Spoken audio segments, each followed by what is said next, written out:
Hello, and you are listening to FPcast, the official podcast for Fruitless Pursuits, where we bullshit about the week in pop culture. I'm Luke. And I'm Jacinta. And this week we're talking about... Movies, television, collectibles, video games, comics, books, board games, and more.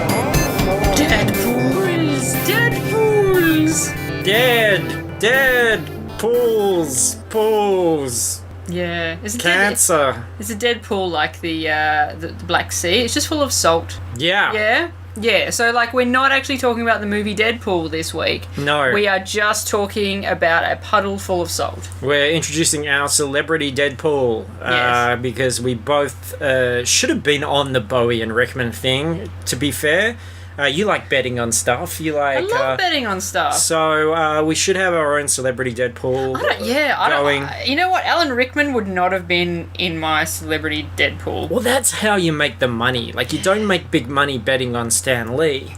But then, would you make heaps of money betting on, say, I don't know if it has been too soon, but if you had your money on Paul Walker and everyone's like, that guy's so young, nothing's going to happen to Paul Walker, and then you just rake it the fuck in? Yeah, because you would have to be thinking about it. You'd have to be like, well, he's very fast. He's very furious. Yeah, and, okay.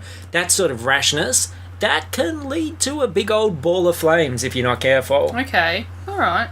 So, I think it would be scaled. Like, if they're young, but they have known drug issues and... Okay, so like Macaulay Culkin. Yeah, see, he's what, about 30? He looks about 75. He sure does.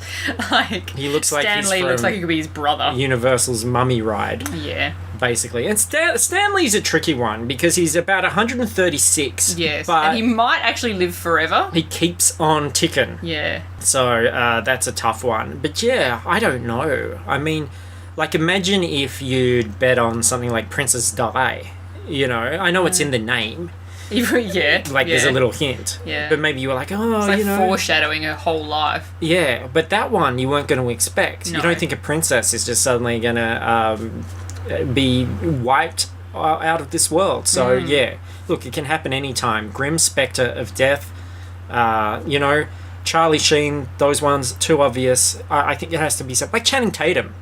Oh, God, don't even talk about that. I know, but he'd be a big payout, right? Oh, you'd think so, because he's a pretty fit kind of guy. So you'd think that his health issues He would lives be... well. Yes, yeah. Absolutely. He's probably sensible, which doesn't take unnecessary... He seems like a very sensible man. risks. Yes. Yeah, so, there you go. Just saying. That was a nice way to start off the episode by thinking about what celebrities might die. Yeah. Very sad. No. Deadpool. Yes. Now, that's You might really... be aware that that's a movie that's come out. It's an interesting twist on a superhero movie. Superheroes aren't for kids anymore. Let me tell you. They swear and things. Oh, it's so edgy. Pow. Fuck. So, we saw Deadpool, we know a lot of our friends on Facebook and stuff are very eager to find out. Holy shit, I've been getting hounded on Twitter and shit. Everyone as well. wants to know what we thought. Everyone's very excited about Deadpool, and we were embargoed, but now we can give you the full review. Yes. And we're going to do it straight away. We're not going to wait. Yeah. It's been a very slow news week. We're going to talk about Deadpool. Right off the bat, we're going to talk about a couple of other movies, and then we're just going to have a little bit of a chat, riff on some things, and maybe it'll be a short episode, maybe it won't. I don't know, because I'm not a prophet. Exactly. This podcast is a fluid thing. The river flows where it wants to flow. Yes. I have a lot of fluid right now. Uh-huh. Running down my lake. Not really. Oh, God. Deadpool. So we saw Deadpool, which opens this week, but later in the week for everybody. Mm-hmm. There's someone sending a message. Probably asking, how was hey, Deadpool? Dude, how was Deadpool? Do you want me to I'm just going to check. Yeah, just reply. It's fine. Let me just check. Live reply. Played Lego Avengers yet? No, I haven't. Okay. But I have seen Deadpool. So we saw Deadpool. We saw a press screening. It was an awesome screening. Yes. Because we had pizza. Yep. and there was beer. Yeah, I had some cider, so it was nice to have the option. Yeah. Yeah. And we didn't actually have any pizza, but it was there. Yes. And Deadpool was there himself. He broke the fourth wall and was walking around the audience throwing things at them. Sure. So that was very cool. We got V energy drinks with Deadpool on them. Yeah, which is cool. They're actually on eBay already. Are they? People have put them, not for very much, like a couple of bucks a bottle, which is disappointing. I didn't go back and get a fucking armful of those things to sell them for $3 a bottle, general public. Yeah, there's only 5,000 in the world with Deadpool on the bottle. So we saw the film. We're not going to do any spoilers, of course, because we know you're all very excited about seeing it. So we'll only talk about our opinions, not what happens in it. And a lot of you are like, oh, just give us a thumbs up or a thumbs down. Just tell us something. Is it good? Is it not good? And we just have been keeping quiet. And now I'm just stretching it out. Does it work? Does it not work? And I think, really to say, is it good or is it bad? I think you're assigning Deadpool to a kind of binary values that Deadpool himself does not adhere to. No. He himself is a shade of grey. So it's unfair to say, is it good? Is it bad? Because that's not in the nature of the character. Sometimes he wears grey and black. He does. When he's in X-Force. Yeah. Yeah, how about that? So there you go. So yeah, Deadpool's a character that's sort of tangentially related to the X-Men. He was created by Rob Liefeld, who is one of the most notorious artists of the 90s, who was incredibly successful, made a huge amount of money without knowing how to draw or write, and ripped off a lot of ideas. And Deadpool is basically like, because he wanted to draw Spider-Man, and I think he was jealous of Todd McFarlane, who was like, I'm drawing Spider-Man and it's a piece of piss, because I'm just drawing like a circle with two other circles. Yeah, and there's some lines on the face. Yeah, and he was like, fuck, I could do that. And I reckon I could do it with even less lines. And then there was also that thing of, well, he kind of looks like Deathstroke the Terminator from DC with the guns and everything. And Deathstroke's real name is Slade Wilson. And then Liefeld created Wade Wilson. Oh. And, when he started out in the early 90s, he was just like a kind of assassin character. He was popular because he looked cool, but he didn't have all those crazy quirks and lore and fourth wall breaking that has happened since. And now he's one of those cult characters that very much appeals to nerdy middle-aged white men. And teenage boys. He's one of those things where, like, we know comics don't sell that much, but everyone goes, Deadpool, yeah, that's amazing. Well, guys say this. That's going to be the absolute best movie. That's so funny. He's so irreverent. He says, like, fucking stuff, and he's violent, and he's so crazy, and comics aren't for kids anymore, so this is awesome. And the trailers have certainly pitched a movie which is going to appeal to that particular type of guy. And, of course, as well, there's that little history of the character. Ryan Reynolds played Deadpool in Wolverine Origins, but it was a version that was nothing like the comic book character at all, with the exception of before he got turned into Deadpool. He was a pretty good Wade Wilson. He was, yes. But then he got turned into Deadpool. There was no suit. They sewed up his mouth, and it was all a bit of a disaster. And the campaign has certainly been poking fun at that version of Deadpool, with this new comic accurate version. And as you'll know from the trailer, this movie also has characters. It has some X-Men in it. It has Colossus, not the same Colossus as the X-Men movies. It's a brand new one. Who is only in metal form. And another young mutant, Negasonic Teenage Warhead, who I quite liked. Yeah, she was very cool. Alright, so that's all the preamble. You want to know if it's good or not? Who's going to go first? You going to go first? Oh, you go first. It's good. I liked it. I think I definitely recommend it. I had a really great time watching it. Yeah, I would say it is good. For me, it's not, like, great. Like, being that I'm not a teenage boy and I'm not a middle-aged white man, I was perhaps not the exact audience for this movie. Like, I like Deadpool as, I guess, a cultural character, but I'm not really that into Deadpool. I did find it, look, to tick all the boxes, I found it was very funny. I enjoyed the violence. The references were fantastic. Ryan Reynolds was absolutely brilliant. I really enjoyed Marina Baccarin too. Yeah, I really enjoyed everything. I laughed. but it kind of... The worst thing I can really say about it is that it wasn't surprising. It didn't kind of feel like it gave me more than what I got from the trailer.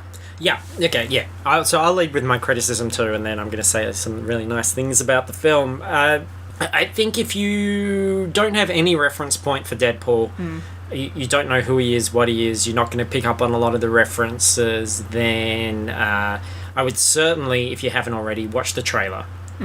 Watch the trailer and see if it appeals to you. Because if the trailer doesn't appeal to you, if you have any misgivings based on the trailer, then I'm not sure you're going to enjoy this film at all. If you don't like Deadpool, you're not really going to like this, because this is the most Deadpool-y movie ever. Like, it's very true to the character. And mentioning the trailer is a very good example, because this movie, as you said, it's not surprising. If you're expecting big scenes that you haven't gotten wind of in the trailer, if you're expecting characters to surprise you, or twists, or certain characters to turn into other characters, or big cameos or anything like that, you're not going to get it. This movie is a very, very simple story. It is an origin story. Ryan Reynolds spends probably 2/3 of the movie with not being in the suit. But it's not told in order, so it cuts back and forth to keep you entertained. But it is a very simple, straightforward, by-the-book origin story, and it's not going to surprise you. It really is an extended version of the trailer. So if you've seen the trailer, you kind of know what this whole film is. You know how it all fits together. You know all the pieces. It's just seeing extended versions of that, including a lot of gags that you haven't seen. And on that level, if you're intrigued by that and you're happy to just go and see the story, it is a genuinely very funny movie. I had a big smile on my face right from the opening seconds. It's got a brilliant intro, state of the end credits as well. It is a lot... Unless you're really busting to go for a wee, like I was, and then you'll feel a little bit let down by that after-credit scene. I was ready to fucking set that screen on fire by the end of that. The animation in the credits is good too, though. It's worth sitting through. Very funny, very off-colour. I thought some of the fourth wall-breaking, self-referential stuff might be a bit tedious or a bit on the nose, but... I actually think that was some of the stuff I enjoyed the most. I think there's certainly stuff there where audiences are going to be laughing, and if you don't know the reference, you're going to be sitting there going, what's happening? But it moves so quickly. It never belabors that stuff. It's so throwaway, and it's on to the next thing. There was some points where, like, I admit this is probably not going to be a movie that I'm going to go and see twice at the cinema, but I will watch again later when it comes out on Blu-ray, because there were times when, like, they'd make a gag, and then people would be laughing, and then the dialogue would just smash through straight away, and I'm like, oh shit, I missed like a whole big section of that because he was being a bit mumbly and the audience was still laughing, and I feel like I did miss some stuff. I missed one-liners. But it's Tim Miller's directorial debut, and I thought he did a great job. It's a really great-looking film. The action's really great. It's a big fun thrill ride. It felt short to me, because... Yeah, it was only about an hour 45-ish. Yeah, it just kind of raced through, and as I was saying, there's not, massive amounts of actual superhero action sequences. Those bits are quite short. I think he does a relatively good job as well, which is a criticism that I have of a lot of other superhero things, of... making you believe that the guy in the suit and the guy out of the suit are the same person. Whereas I feel superhero movies of the past, particularly, like the original Spider-Mans and stuff, there's no connection between Tobey Maguire and Spider-Man. And I don't just mean from a character perspective, but I also mean the kind of CGI fluidity, swinging around, jumping around, doing things that you cannot imagine Tobey Maguire doing. Whereas I was thinking with Deadpool, is it going to be that thing where he's going to be wisecracking and all crazy while he's in the mask and he's this sort of cartoony character with these big eyes? But is that going to fall apart when he's got the mask off and when he's being Wade Wilson? And Ryan Reynolds was able to be very funny in every instance. Yeah, yeah. I mean, he has a lot of passion for this character, so he was always going to do as much as he could to get Deadpool across in the way that the fans have been asking for, and the way that he wanted to kind of rectify what happened in Wolverine Origins. So, whoever's involved in this movie is obviously they're Deadpool fans, and they have made a good Deadpool movie. If you're a Deadpool fan, you're going to love the shit out of it. I can't imagine you being remotely disappointed. It doesn't take massive steps forward in the narrative, but it's a first movie. Yeah, I mean, there are some scenes, like the cancer-y scenes, that are a bit like, can we go back and make some jokes and cut some people's heads off? Some of that stuff did drag a little bit, but again, the pacing was so fast that you don't, as soon as you're thinking, this is going on a bit too long, you're on to the next thing. I agree. I felt some of the flashbacky stuff was a bit difficult to take, and it's because that the present is so much fun. Yes. And you're actually quite invested in the present early on. He sells you on the character very quickly. And I almost feel like you don't need to know. Like, you already, you've sold me. You don't need to keep going back and telling me how this all happened. I'm happy to, even the short version in the trailer is enough for me. Yeah. But the movie does spend most of its running time going back and telling you that story. And him walking around in a hoodie looking sad. Like, I didn't need all the hoodie sadness scenes. And that story isn't actually that thrilling. Like, the actual transformation into Deadpool and how all that works, if you've seen Wolverine, it's very similar. It's the same thing.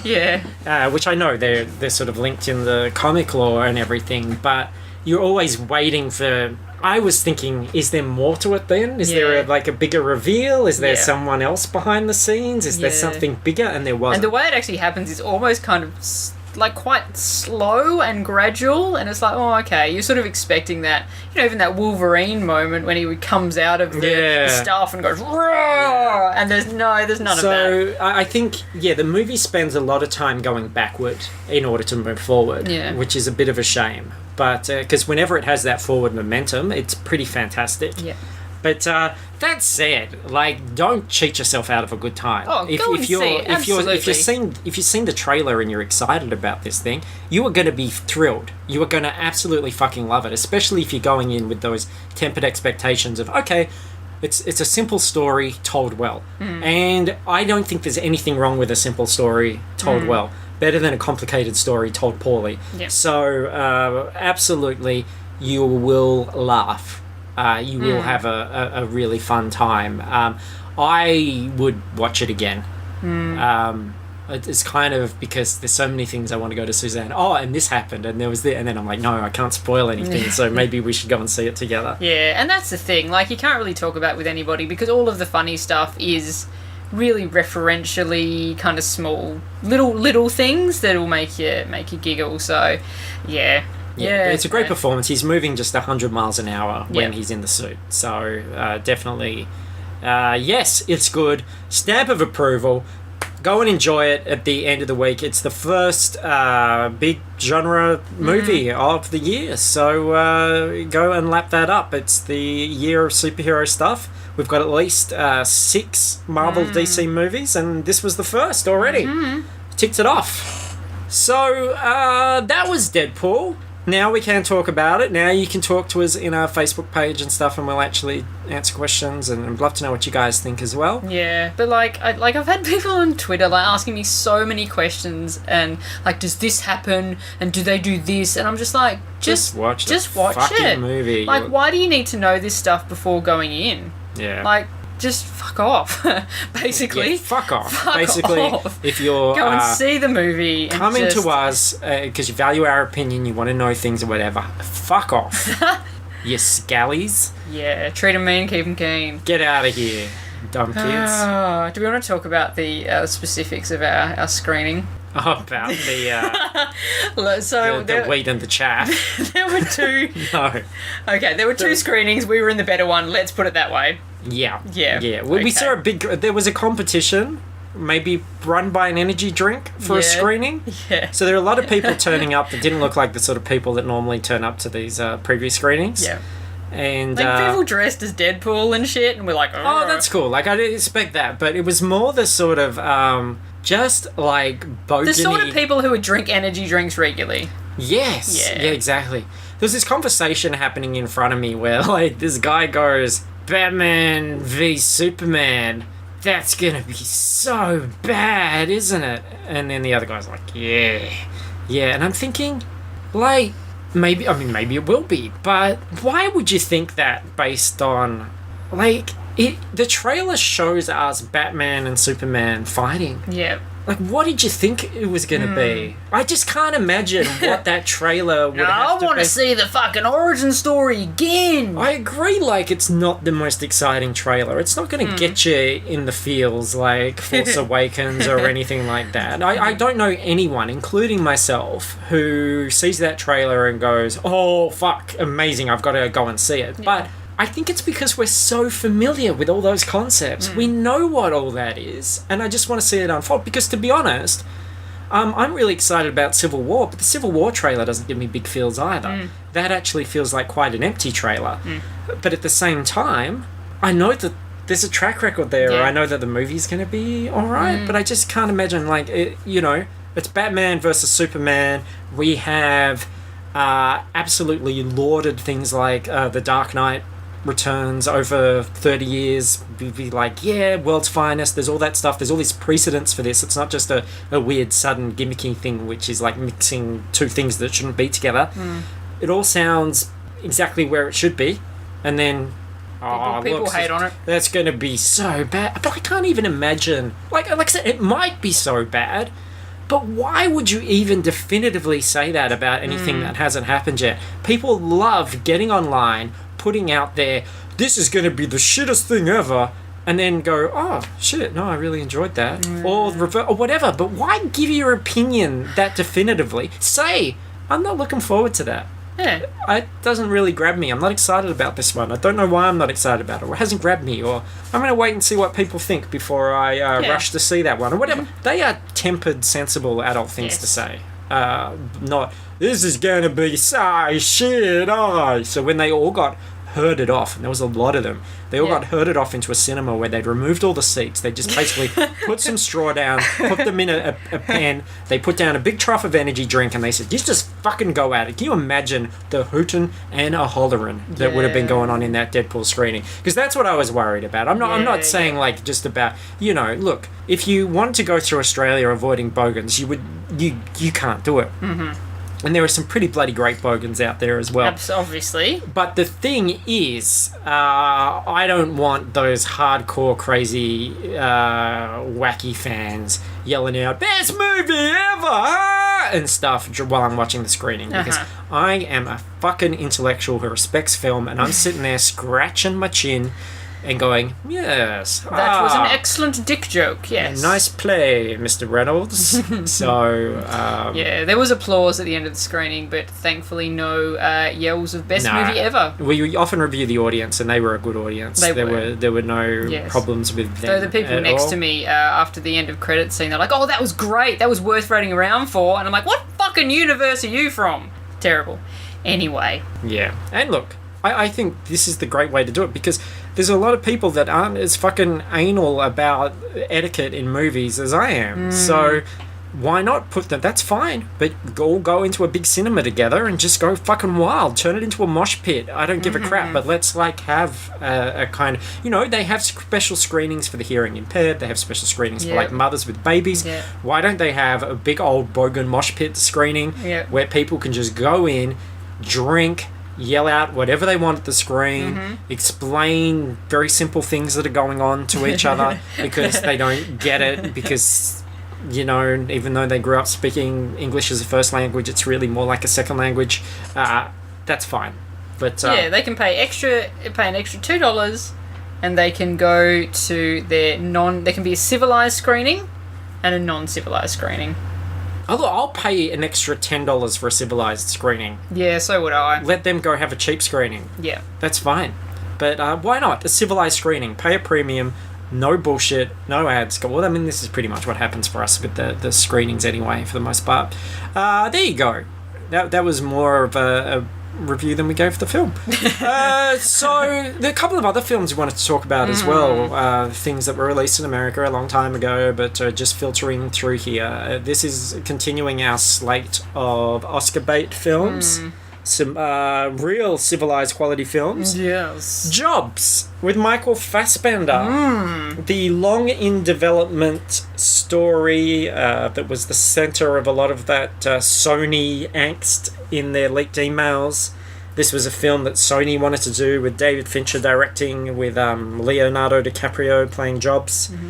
All of that fell through due to lots of crazy decisions, and eventually we end up with another studio taking it. Aaron Sorkin's script, Danny Boyle directing, and Michael Fassbender becomes Jobs. He sure does, with Kate Winslet as his trusty marketing manager. Who has already won a Golden Globe for her performance in this film. Aaron Sorkin won it for Best Script as well. Yeah, and Fassbender's nominated for Best Actor stuff for this as well. And we didn't see it together. No. And I have not heard your opinions on it. So that might be a really good place to start before I rant. Okay, so I would say as a broad stroke that I enjoyed the performances in this movie significantly more than I enjoyed this actual movie.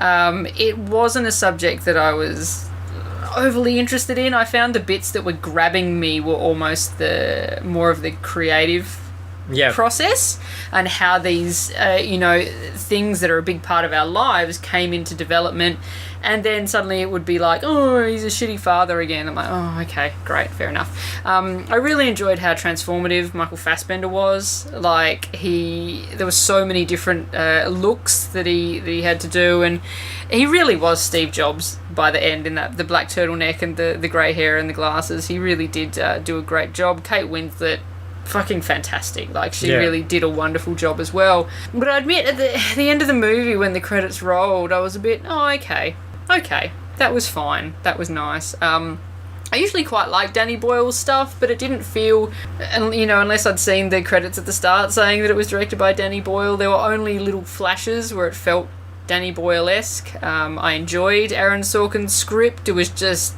mile a minute, just dialogue, and I think that fit the movie very well. But at the end of it, I sort of finished and went, yeah, that was fine. The entire movie is a conceit. Yes. And you have to be prepared to accept that, I think, in order to enjoy it, because it's not realism at all. What Sorkin has essentially done is written a play. So it's 3 different product launches. Yes. And he's imagined what happens if, rather than telling this story over a long period of time with lots of different locations and all that sort of stuff, what if all the significant people in his life come to this product launch and have it out with him about all these various... all set backstage. Yeah, all these various issues 20 minutes before he goes on stage. Yeah. So, of course, that never literally happened, but instead of, plotting this out over time, he says, he condenses it all into 3 product launches, which have been chosen.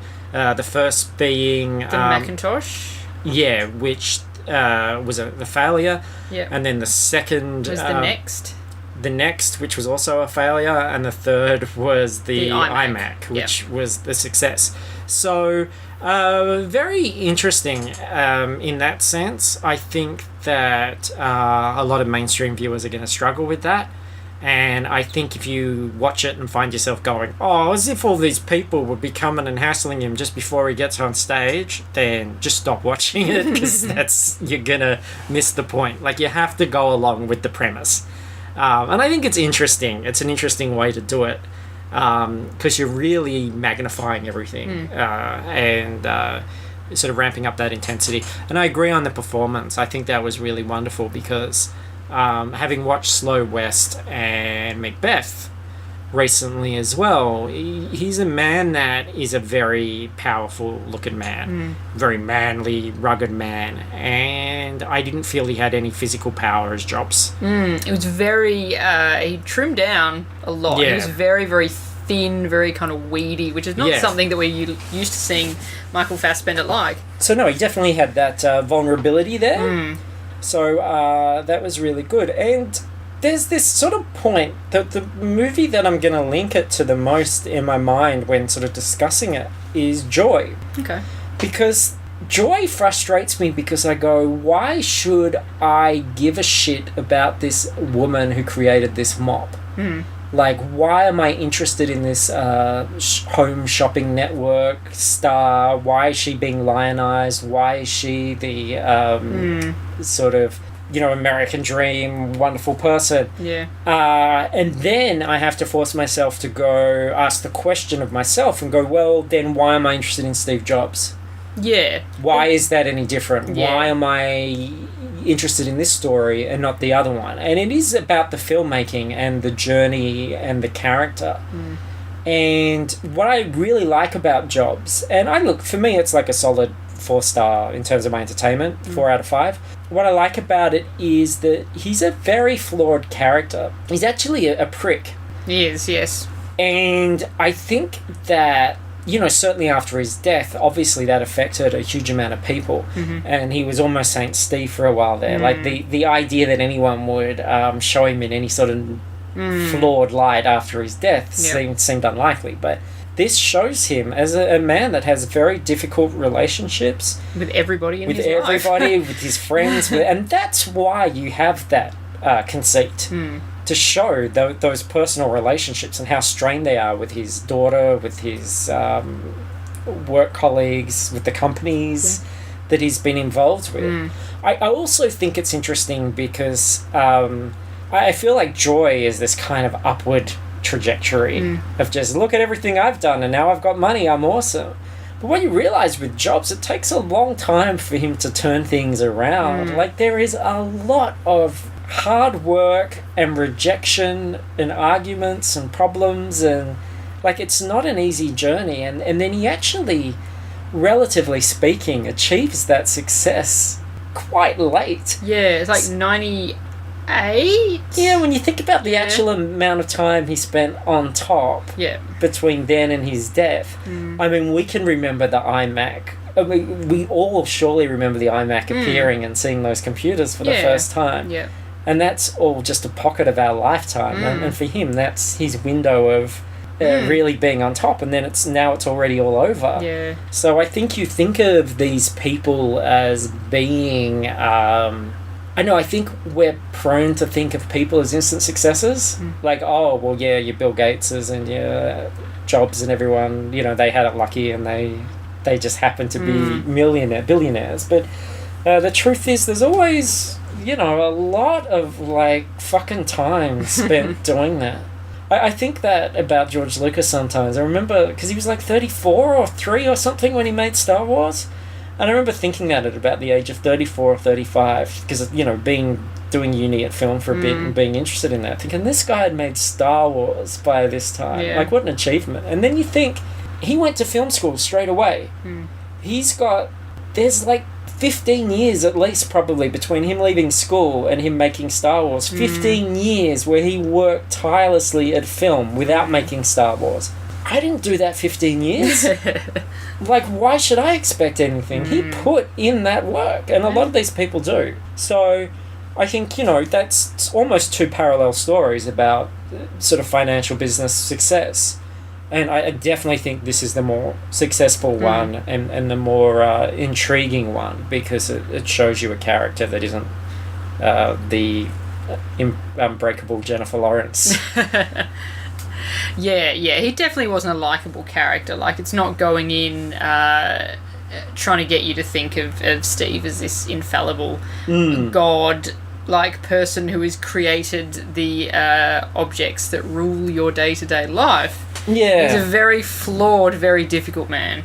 And there's a lot to chew on there. And I'm interested in genius. I'm interested in seeing what makes people tick. And I love those little progressions there where he can be a very cold, dispassionate, disinterested person about certain things that are happening. But when, like, a kid gets on that computer, his whole demeanor changes. You know, the things that hook that sort of mind and that feed into that drive, and how his relationships are based on... Yeah, but it's also a very, like, self-involved kind of thing, because if the kid gets on the computer, enjoys it, works out how to use the computer, then that kind of reinforces his belief that the computer is it. So it's, for me, I looked at it and go, God, everything is so selfish about him. Yeah, but it's all drive. But that's how you do it, I guess. You've got to have that fucking dogged drive in the face of everything, and that's what he had. And, that's a life that, like, burned very brightly and quickly. Let's do Candle in the Wind again, but about Steve Jobs. Come on, Sir Elton. Apple in the Wind. What about Sir Elton in the Deathpool? Oh, well, he's quite old as well, so it's not, Yeah, I think that one's pretty it's a safe lower money. hanging branch than others. All right, we'll sort it all out on the Facebook page. And then one other movie I wanted to mention, which you haven't seen yet, is Anomalisa, which is Charlie Kaufman's new film. It's a stop-motion animation. And, God, an interesting parallel here again, because he's essentially written a play. I mean, this was a play originally, I believe. It is a three-hander. It is David Thewlis. Oh, yeah. And I want to say I was going to say Jason Lee, and now I'm stopping myself. Connolly? No. It's a lady. God, it's so bad that we never remember the ladies in these things. It's a man's world.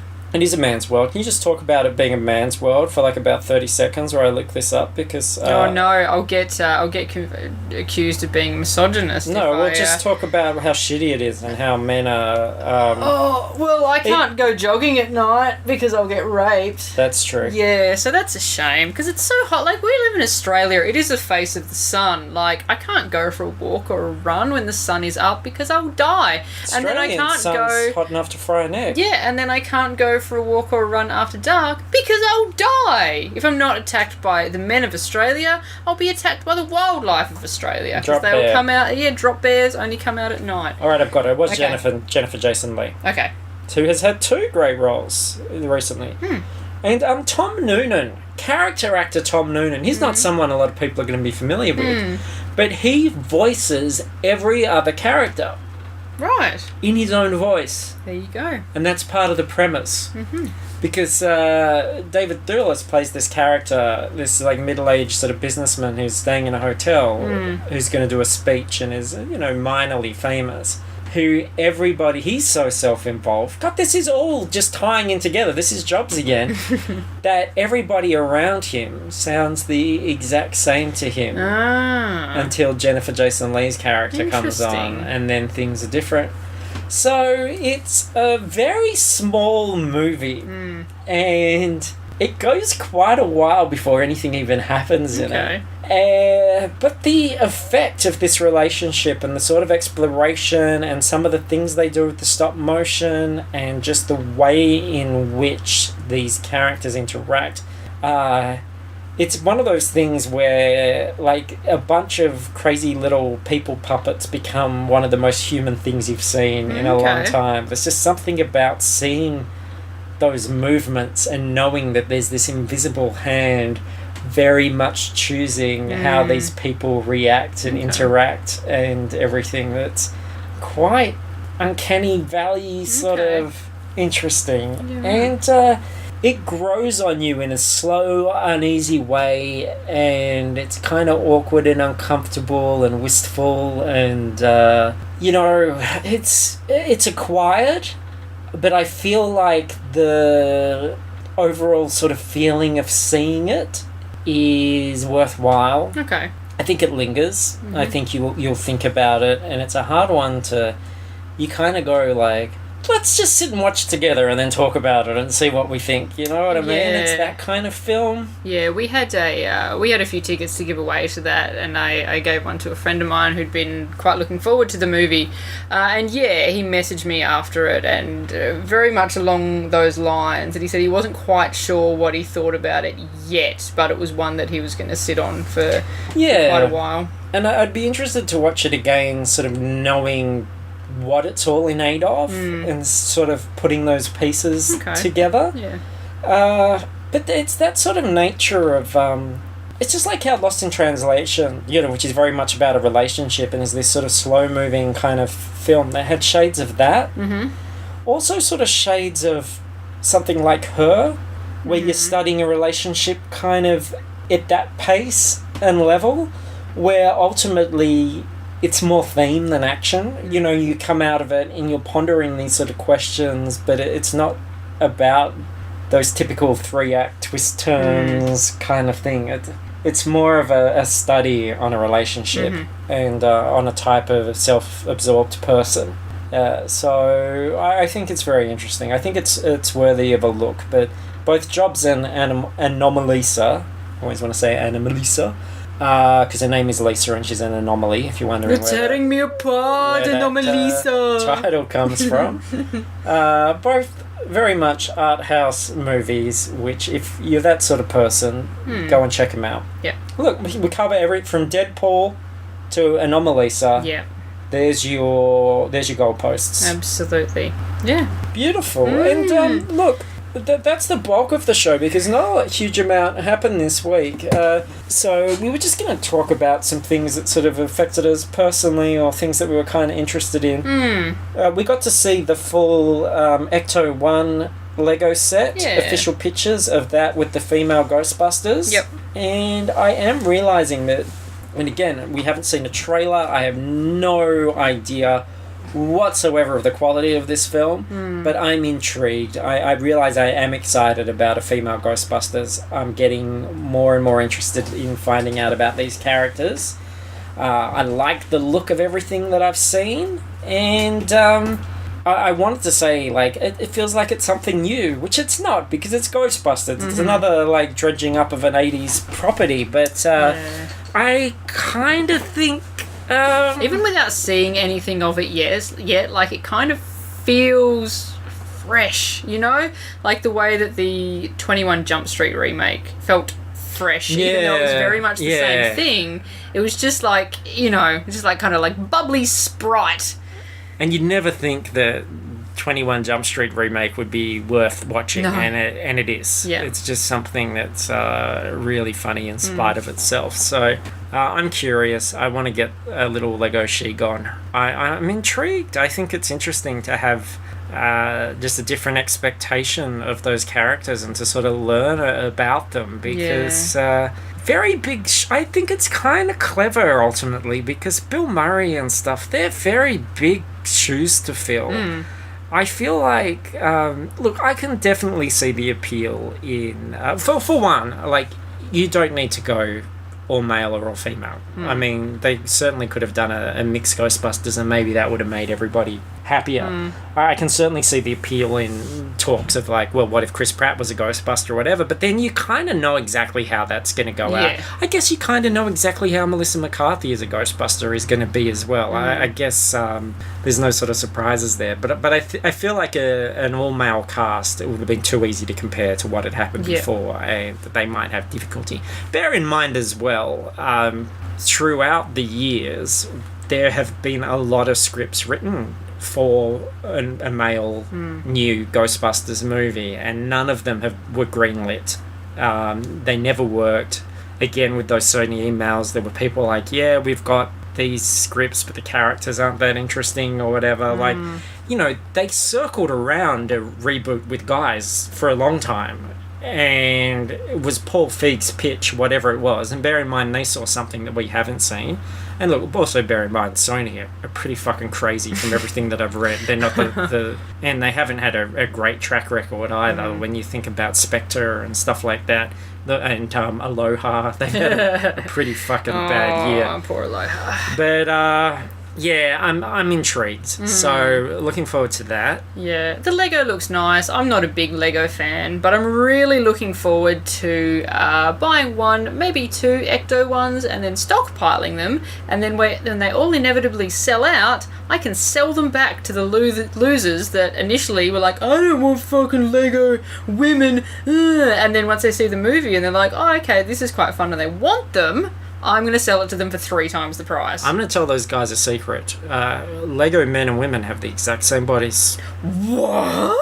Exact same heads. It's only their hair. And sometimes, if it's Thor or something, they might even have lady hair. So, don't worry too much about it. You have just rocked the world of some awful, awful nerds. I have, and I've been playing video games. Really? Well, I don't do it that much. Not as much as I used to. But I was lured by XCOM 2. Mm-hmm. So actually doing this thing on the computer, playing it on a Mac, thanks Steve Jobs, because it's not on a console. And do you know anything about this game? No. So it's a turn-based tactical thing where you've got a squad of dudes and you go out and you battle aliens while researching stuff and building up a base. Okay. So you take your squad out on a mission, and it's turn-based in the sense that, you can move a character, hide him behind cover, and then shoot, or move double and not shoot, and do special powers and things. And it's, be on a city map or something, and the aliens are around, and you have to defeat them. Very addictive, but the most addictive part of it, and the reason I was so eager to get back in, having spent about 3 or 4 days non-stop on the first XCOM one Christmas, is that you can totally customize your dudes. So you give them names, and you give them nationalities and everything. You design how they look, you choose their loadouts. In this one, you can actually pick their voices as well, and there's Australian voices. Totally Americans trying to do Australians and fucking it up, but it's still kind of funny. So, I've got this, heavy gunner demolition guy called Thor Odinson, who's got, the big blonde beard and big blonde flowing hair, and he's sleeveless, and he's wearing blue and red, and he's got this big silver gun. Yeah. And I've got Alfie Egg and Chips Jr., who's my British guy. He's a ginger. And he's all dressed up like the Union Jack. He goes out there. I've got Ray Bay, who's wearing a sand-coloured thing with a head wrap, and she's got a sword on her back. And you get really attached to these characters. I've got Hulk Smash. I've got all these beautiful people. And the thing is, they can die in battle. And while you can save at any time, you're like, shit, do I want to keep going, or do I want to resave? And is this that person's death? Do I want to start this mission again? Or and it really hurts when you lose them. And if you lose them, even if they get wounded, they're in the hospital for days and you can't use them. So you've got a big pool of people to go through. And those deaths, I've got a memorial hall, and you go in and it's just man, you feel so gutted, because they level up as well. So if one of your really high level guys gets done, and then you have to bring in a rookie, he's going to be absolute shit. So huge amount of fun. I'll tell you what's not fun though, is this whole Mac playing it on a computer experience. Downloaded it from Steam, 30 gigs, took all night. Got up in the morning, I don't know if it was because my computer went to sleep, but it had another 2 hours in the morning. Start to play it, and it says, you can't play this, you need to put El Capitan, the new Mac operating system, on. I go, okay, that takes another 3 or 4 hours. And then suddenly, Levelator, the program I used to do the podcast, doesn't work anymore. My external drive with all the stuff on it that we record the podcast on does not work anymore. Nothing works. So I have to update all of that shit, including paying to update some stuff. And then I put on the game, and it says, you know what, your computer's a bit crap. It's not really compatible with this. You can play it if you want, but probably going to be a bit shit. So up to you. And I went, well, fuck you. I came this far. It's been about... I remember people used to laugh at the fact that Commodore 64 games on cassette take about half an hour to load. And then sometimes you'd have to swap out the discs. Halfway through the game. This thing took about 18 hours to load. And finally got it going. Frame rate is piss. The textures are incredibly low. I've set it to very low graphics. It looks like an 8-bit game, but it is a lot of fun. I'm enjoying the shit out of it. I'm actually resenting having to edit this podcast because I just want to go and shoot shit. So I know a lot of people are playing this right now. I know you haven't heard of it. This is a big release. I know a lot of my friends on Steam are on board. If you want to be a friend on Steam, it's LM Writes, LMWRITES. It's got a picture of me with wearing a Wolverine mask, and I've got a cigar in my mouth. That's how you'll know it's me. Can't come and be my friend. It's going to be really fucking cool. Really great game. So I don't know exactly what I'm doing with it, but yeah, a lot of fun. Mm-hmm. We did some interesting thing with some trading cards. We did. I'm using the term interesting really fast and loose, but well, if you're interested, it's interesting. that's true. So there is, we've been going to these little toy fairs, as we call them, around the traps for a while, and there's a fellow that goes to them, and he sells trading cards, and his name is Marco, and he is a very nice chap, and he has a Facebook group called what is it? Mo's Bills. Non-sporting trading cards, and what he does is he has a little system where he'll buy like a box of cards, all different franchises like Walking Dead and Arrow and Supernatural and all those sorts of things. You can buy like a pick in a box break, so he'll open up the box. Whoever has pack number 1, he opens it up, you get whatever's in that pack, sort of thing. We joined in one of these box breaks for a Winter Soldier box. And I'd heard about these things, and I didn't realise how it worked until I joined up, because it was just about to break. They don't break them until it's filled up all the slots. Yeah. And you pay for it. You go to a site, Gimco. Yes. And you pay for it there, so just like doing an eBay purchase, and then you're on the list. And the whole thing is like streamed live. You get to see him open up the packs and everything, and talk about it, and show you what you got. You see what everybody else got. Yeah, so he watched this little video, and he started up, and he says, thank you, such and such, for joining in. Very personable. It's very fun. He's a lovely guy. And I'd bought 2 spots, I think, so I got 4 packets, and you got the last spot. So I got 2 packets. You got 2 packets, yeah. And yeah, like it's kind of shitty seeing what other people got, because one person who had got 1 fucking spot, so they only had 2 packets, they got a fucking signature card, and it wasn't just a signature card, it was fucking a dual signature card with Sebastian Stan and Hayley Atwell. I nearly vomited. I was so fucking upset. I got a couple of good things. My main one, I got the Falcon costume cards. That was kind of cool, and I got some like parallel card that's like 1 of 25 in the world or whatever, so I'm going to sell the fucking shit out of that. And a couple of like little chase cards and stuff, but it was fun. Like the process was really fun. The process is very addictive, and that's, I guess, what we're talking about, because I got a lot of gubbins, really. I didn't get anything too fancy, and I realised just after buying it, in my head I was thinking Age of Ultron, and of course it was Winter Soldier. Now, I think I've got all the Black Widow costume cards from that set already, so, and I've got all the Black Widow cards as well, so I don't think I actually needed anything from there. I would have been stoked with a Hayley Atwell something or whatever, but I think I've even got the Hayley Atwell costume card from that pack. I think I've got... No, that was from Captain America. Oh, was it? Because that was at a toy fair, and the guy was selling it really cheap. I bought it for $3. Sure did, because you snatched it out from under me. Anyway. Maybe. So, yeah, but no, now that other ones are going up, I'm like, there's an Agents of S.H.I.E.L.D. one, and I'm not like that fussed about Agents of S.H.I.E.L.D., but it's such a fun thing to do. Yeah, I've bought... The Agents of S.H.I.E.L.D. one's really big. Like, it must be a really big box of cards, because you I think it's 3 boxes. Oh, yeah, okay, 3 boxes. So you pay $46 and you get 6 packets. So that's pretty good, a lot of cards there. So I've got one in that.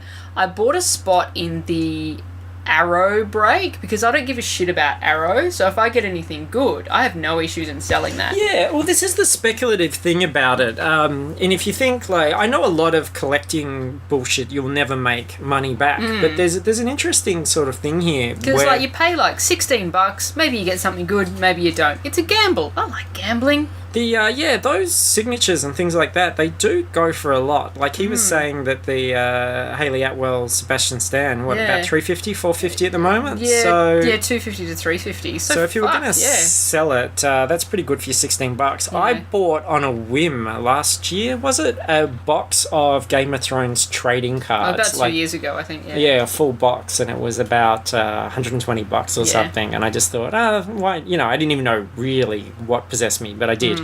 And I got the rarest signature of all of them. It's a Amelia Clark. And that goes for about $1,000. So It's just in a drawer too. I should Insure it. do something with it. I don't know. Maybe I should sell that. I should trade it for like a big Black Widow statue or something. But yeah, so you never know. But yeah, I'm circling around a few things. Yeah. There's been no Star Wars, unfortunately, because those boxes are very, very difficult to get by all accounts. Yeah, I actually saw there's an Australian Star Wars like trading card group that I'm part of, and they put the pictures up of the new cards that are coming out in June or July, and they're all costume cards, signature cards, all that sort of shit. So we'll see how hard those are to get. Yeah, I would definitely be in for that. And then, very last thing, just to wrap up the show, I want to thank everybody who was very kind. Last week I talked about Franklin, my cat, who after a very long innings, about 17, 18 years, we had to put to sleep, and I was very, very sad about that. And people were so kind. I had some messages, some nice gifts, all sorts of things. Everyone was very thoughtful, and I was very humbled by that. So thank you so much.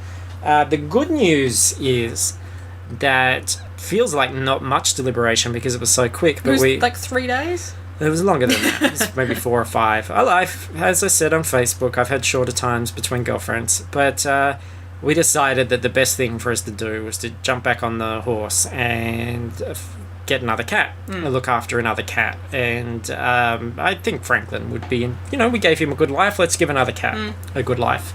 So with the help of the wonderful friend of the show, Paris, we found a really good fit for us. I think that's why it was so quick. We're looking for something very specific, and it just happened that it came up straight away. And we've got Ridley now, who is my kitten, and he is awesome. He's been incredibly affectionate and playful and friendly and pretty nuts. And yeah, it's really exciting and really great to have a cat around again. And we've got the door closed now, so he's not in here, but he has been like within a meter of me at all times, just orbiting around, sleeping on my chest and being a bit of a nut. So yeah, thanks everybody, but everything's happy again. We still miss Frank, of course, but Ridley, named after the great Daisy Ridley. Which is great. So great. I thought we were tapering off with all the Ray Daisy Ridley stuff a little bit. No, here we go.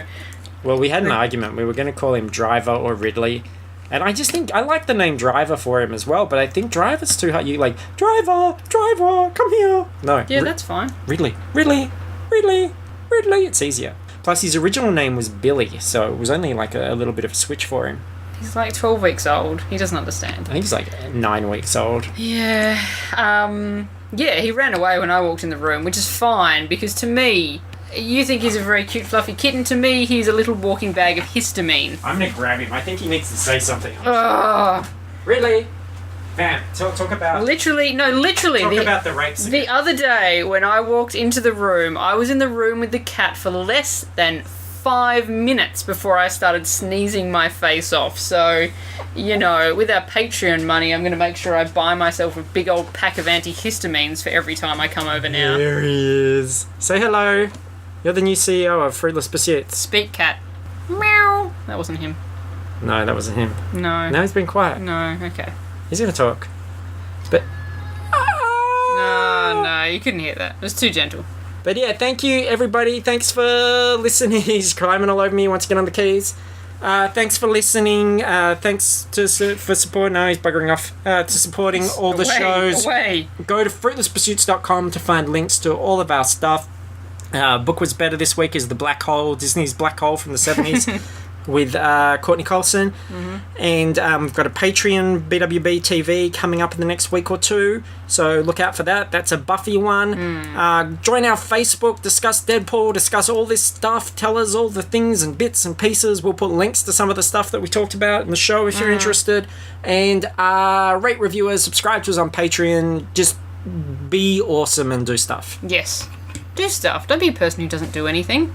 You look at Steve Jobs. Look what he's not doing anything at all now. Yeah. He's doing nothing, so you can be better than Steve Jobs right now. You pick up where he left off. Yes.